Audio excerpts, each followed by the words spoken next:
Sejam todos bem-vindos a mais um estudo diário do Vem Segue. Meu nome é Vanderlei Claudiano, hoje é dia 14 de dezembro e eu convido você a fazer parte desse estudo todos os dias comigo. Bom, vocês podem me acompanhar aqui pela Rádio Sud, a sintonia que eleva, no horário meio-dia e 9 horas da noite. Inclusive eu vou deixar aqui no final da descrição do meu vídeo no YouTube o endereço da Rádio Sud, telefone, para vocês baixarem esse aplicativo, que ele é muito bom, é uma ferramenta muito boa para edificar o nosso dia, para nos aproximarmos de Deus aí, tá bom? E também, para quem me acompanha aí, pode me acompanhar pelo meu canal no YouTube, Escola Dominical Brasil. Esse mesmo material eu coloco em alguns canais não, em alguns WhatsApp, grupos de WhatsApp de estudo do livro de Mórmon também. E eu sou muito grato por poder estudar com vocês, compartilhar o meu estudo pessoal com vocês, tá bom? Esse aqui não é nenhum canal oficial da igreja. Muitas coisas que eu compartilho é o meu estudo pessoal com vocês, a minha opinião às vezes, né? Então, hoje, por que eu tô falando isso, né? Hoje eu vou compartilhar com vocês, vou começar a leitura aqui, ó, em Alma, capítulo 40, versículo 3. Olha o que Alma ensina aqui, ó. Ora, revelo-te um mistério, não obstante, há muitos mistérios que permanecem ocultos, que ninguém conhece, a não ser o próprio Deus. Mostro-te, porém, uma coisa que indaguei diligentemente a Deus, para saber a respeito da ressurreição. E ele ensina muitas coisas aqui, né? Ele fala que há uma primeira hora determinada, uma segunda, uma terceira ressurreição. Ele ensina muitos mistérios aqui, né? E ele indagou, a alma indagou diligentemente ao Senhor para saber essas coisas. E ele põe aqui, né, nesse capítulo aqui, né, de maneira tão aberta para que nós possamos entender. Então eu sou muito grato por ele ter compartilhado ali, né, o mistério, aquilo que ele aprendeu por meio de indagar ao Senhor ali e passou essa revelação, e nós podemos aprender tão facilmente, basta lermos aqui o capítulo 40, né? Então o Senhor, ele revela muitos mistérios às pessoas, porém alguns ele proíbe das pessoas divulgar, né? Às vezes ele te ensina algo que é para você guardar para si mesmo. Então tem alguns estudos que eu fiz que eu guardei para mim mesmo, eu não sinto a vontade em compartilhar. Mas por que eu estou falando desse versículo? Hoje eu vou compartilhar com vocês, da designação do Vem Segue, uma escritura que eu vi com outros olhos, tá bom? Eu aprendi ela de uma maneira diferente e foi algo fruto do meu estudo pessoal, tá bom? Então aqui é a minha opinião, não é um canal oficial da igreja, não é uma doutrina especificamente, mas é algo que eu aprendi por meio do estudo e eu me sinto à vontade de compartilhar hoje com vocês essa parte, tá bom? Essa semana também, na designação do Vem Segue, nós estamos estudando o capítulo 10, né? O último capítulo do livro de Mórmon, e vai falar sobre os dons espirituais também, que existem muitos dons.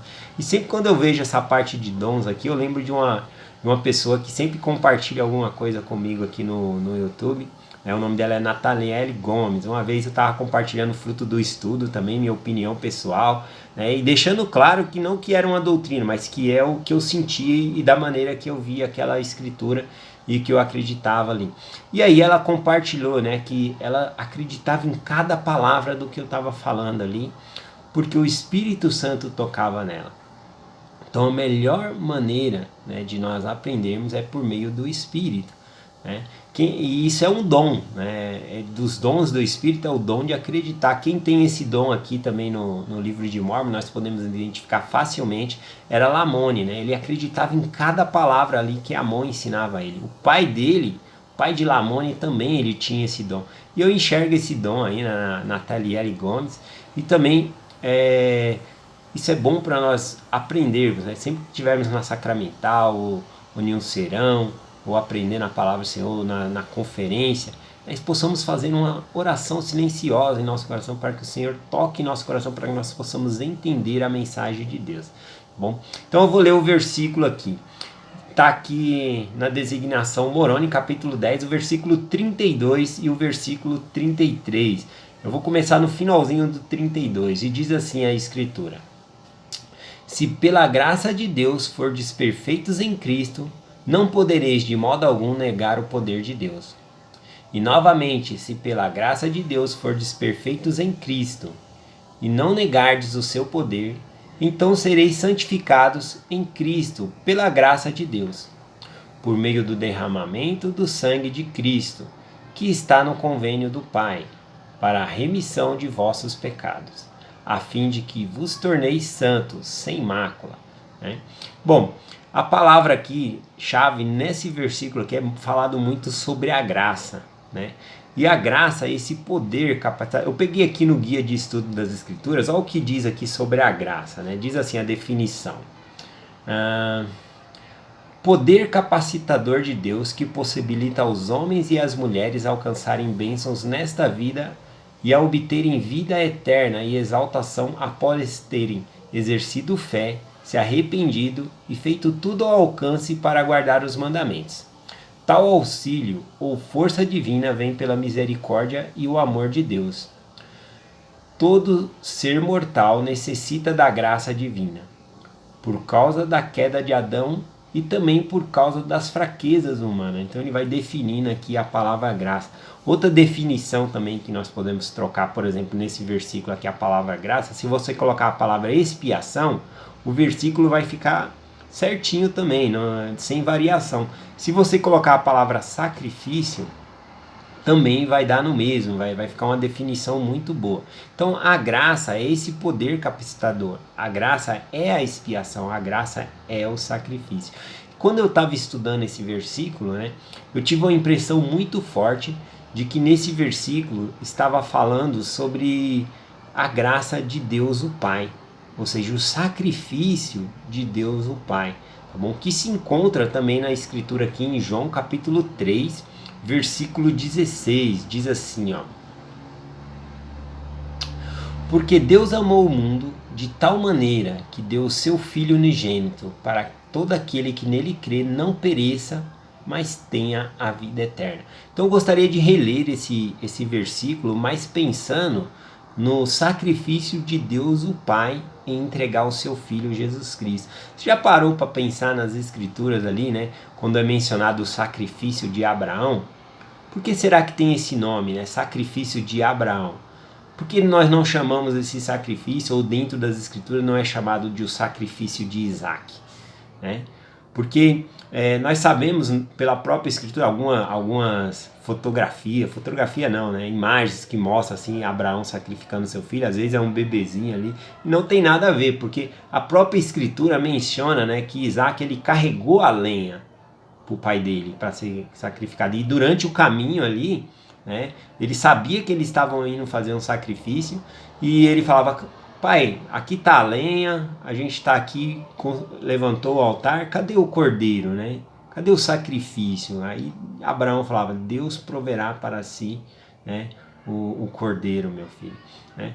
Então Isaac ele sabia que era ele que ia ser sacrificado naquele momento, e ele se deixou amarrar pelo pai dele. Né? O pai dele era idoso, né? Abraão tinha muita idade ali, né? Bastava ele dar um tapa ali, tomar a faca do pai dele ou sair correndo, ele não seria.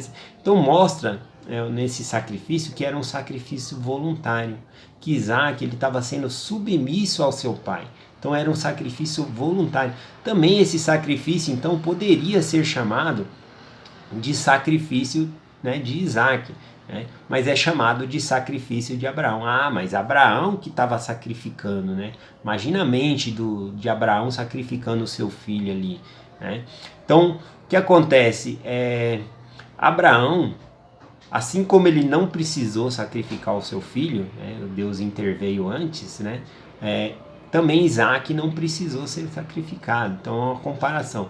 Mas esse sacrifício é chamado o sacrifício de Abraão, simbolizando, né, o sacrifício do Pai Celestial pelo seu filho, né, por nós. E também Isaac simbolizava Jesus Cristo ali, era um sacrifício voluntário também que Isaac estava fazendo. Então só para parar para pensar um pouco, né, por que é chamado sacrifício de Abraão e não sacrifício de Isaac? Então eu vou voltar na escritura aqui, falando sobre esse sacrifício, mas olhando para o lado do Pai, tá bom? Do Pai Celestial. Então vamos ver como ficaria essa escritura aqui.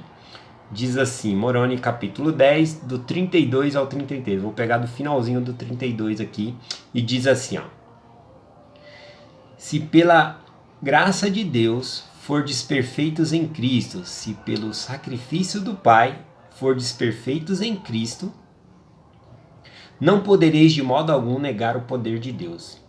E novamente, se pela graça de Deus fordes perfeitos em Cristo, se pelo sacrifício do Pai você pode ser perfeito em Cristo, não negardes o seu poder, então sereis santificados em Cristo pelo sacrifício de Deus, por meio do derramamento do sangue de Cristo, que está no convênio do Pai para a remissão de vossos pecados, a fim de que vos torneis santo, sem mácula.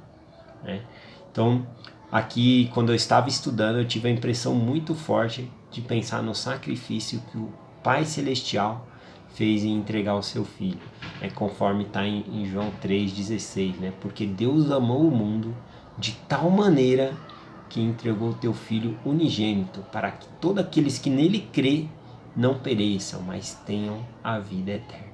Bom, então eu não quero mudar o sentido da escritura aqui, mas muitos pais, pais, mães, eu posso colocar no sentimento que tem pelo filho ali, quando vê um filho doente, quando vê um filho acometido de uma doença grave ou num estado terminal dentro de um hospital, sofrendo. Quantos pais têm esse sentimento e até oram a Deus dizendo: Senhor, leva eu, não leva o meu filho não.